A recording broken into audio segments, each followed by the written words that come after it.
একদিন শিশু নবী হযরত মুহাম্মদ সাল্লাল্লাহু আলাইহি ওয়াসাল্লাম ক্ষুধার্ত অবস্থায় মক্কার ধুলামাখা পথ ধরে হেঁটে চলেছে।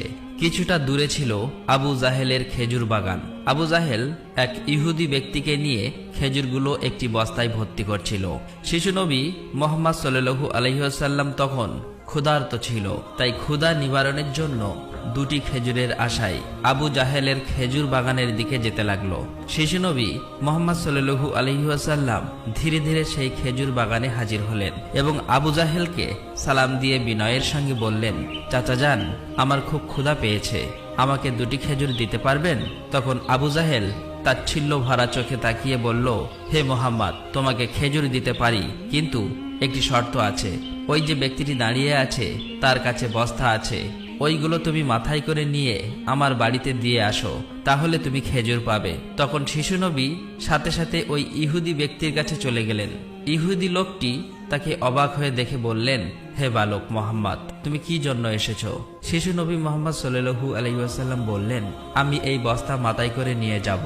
ইহুদি ব্যক্তিটি বললেন, এই ছোট্ট বয়সে তুমি কি এই বস্তায় নিয়ে যেতে পারবে? শিশু নবী বললেন, নিশ্চয়ই পারবো। অতঃপর শিশু মুহাম্মদ সাল্লাল্লাহু আলাইহি ওয়াসাল্লাম ধুলিমাখা শরীরে মাথায় বিশাল বস্তা নিয়ে হেঁটে চললেন। ছোট্ট ছোট্ট পা, ক্লান্ত দেহ, কিন্তু চেহারায় এক অপার্থিব শান্তি। এবং তার পিছু চলেছে আবু জাহেল এবং সেই ইহুদি ব্যক্তি। কিছুক্ষণ পর সেই বস্তা আবু জাহেলের বাড়ির সামনে এসে রাখলেন। তখন ইহুদি ব্যক্তি এই বস্তা নিয়ে বাড়ির ভিতরের কোণে রেখে দিলেন। তারপর শিশু নবী হযরত মুহাম্মদ সাল্লাল্লাহু আলাইহি ওয়াসাল্লাম বললেন, চাচা যান, আমাকে খেজুর দেবেন না? তখন আবু জাহেল মাত্র একটি খেজুর দিলেন। তখন শিশু নবী হযরত মুহাম্মদ সাল্লাল্লাহু আলাইহি ওয়াসাল্লাম বললেন, চাচা যান, আর একটি খেজুর দেবেন না? এই নির্দোষ চাওয়াই যেন আবু জাহেলের আগুনে ঘি ঢেলে দিল। সে রেগে গিয়ে হঠাৎ করে একটি প্রচণ্ড থাপ্পড় মারল শিশু মুহাম্মদ সাল্লাল্লাহু আলাইহি ওয়াসাল্লামের গালে। সঙ্গে সঙ্গে সূর্য যেন হঠাৎ ডুবে গেল, আকাশ কেঁদে উঠল, বাতাস স্তব্ধ হয়ে গেল, পাহাড় পর্বত যেন অশ্রু ঝরালো। যে একটি নিষ্পাপ শিশুর উপর এমন অন্যায়, নিষ্ঠুর আবু জাহেল হাসতে হাসতে ঘরে প্রবেশ করল। ঠিক তখনই ঘটল এক অলৌকিক ঘটনা।